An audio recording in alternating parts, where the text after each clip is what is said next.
पुरामानव विज्ञान में मध्य प्लीस्टोसीन को अक्सर मध्य में गड़बड़ी कहा जाता है क्योंकि इस समय अवधि के पुरातन मानव अवशेषों के प्रजाति स्तरीय वर्गीकरण पर भारी बहस हुई है। आधुनिक मनुष्यों और निएंडरथल के पूर्वज इस समय अवधि के दौरान अलग हो गए और परंपरा के अनुसार एच. हेडलबर्गेंसिस को आमतौर पर अंतिम सामान्य पूर्वज माना जाता है। यह एच. हेडलबर्गेंसिस को कालानुक्रमिक प्रजाति का सदस्य बना देगा। इस बात पर बहुत बहस हुई है कि क्या एच. हेडलबर्गेंसिस नाम को पुरानी दुनिया भर में मध्य प्लीस्टोसीन मनुष्यों तक बढ़ाया जा सकता है या क्या इसे केवल यूरोप तक सीमित रखना बेहतर है। बाद वाले मामले में मध्य प्लेस्टोसिन अफ्रीकी अवशेषों को एच. रोडेसियंसिस में विभाजित किया जा सकता है। बाद के दृष्टिकोण में एच. रोडेसियंसिस को या तो आधुनिक मनुष्यों के प्रत्यक्ष पूर्वज के रूप में देखा जा सकता है या एच. हेल्मेई के रूप में देखा जा सकता है जो आधुनिक मनुष्यों में विकसित हुआ। मध्य प्लीस्टोसीन यूरोपीय अवशेषों के संबंध में कुछ निएंडरथल रेखा पर अधिक मजबूती से रखे गए हैं जबकि अन्य में निएंडरथल की कुछ विशिष्ट विशेषताएं प्रतीत होती हैं।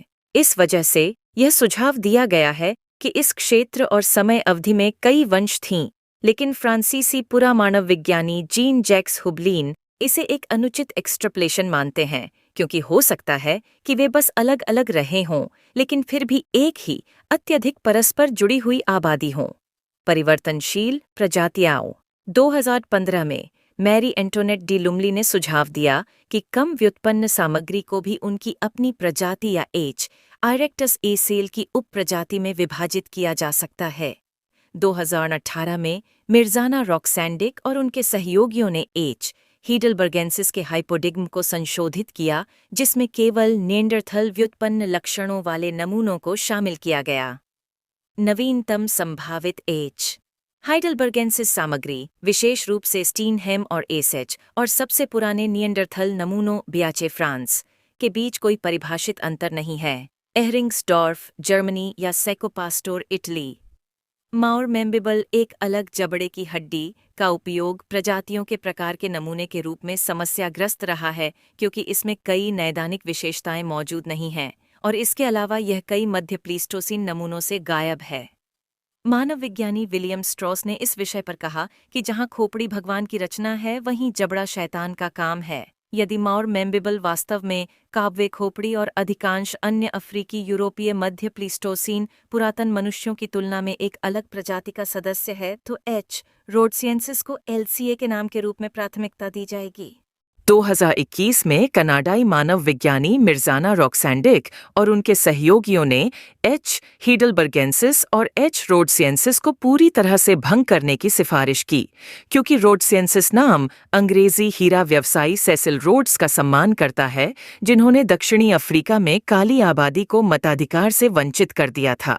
उन्होंने सभी यूरोपीय एच. हेडलबर्गेंसिस को एच. निएंडरथेलेंसिस के रूप में वर्गीकृत किया और एच. रोडेसियंसिस को एक नई प्रजाति के साथ पर्यायवाची बना दिया जिसे उन्होंने एच. बोडोएंसिस नाम दिया जिसमें सभी अफ्रीकी नमूने शामिल हैं और संभावित रूप से लेवंत और बाल्कन से कुछ जिनमें निएंडरथल व्युत्पन्न लक्षण नहीं हैं।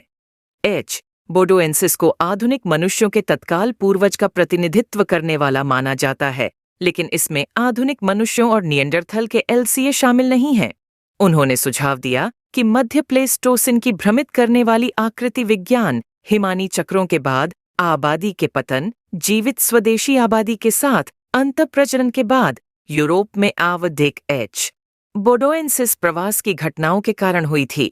उनकी टैक्सोनोमिक सिफारिशों को स्ट्रिंगर और अन्य लोगों ने खारिज कर दिया क्योंकि वे यह बताने में विफल रहे कि उनके प्रस्ताव वास्तव में नामकरण नियमों का उल्लंघन करने के अलावा किसी भी चीज का समाधान कैसे करेंगे।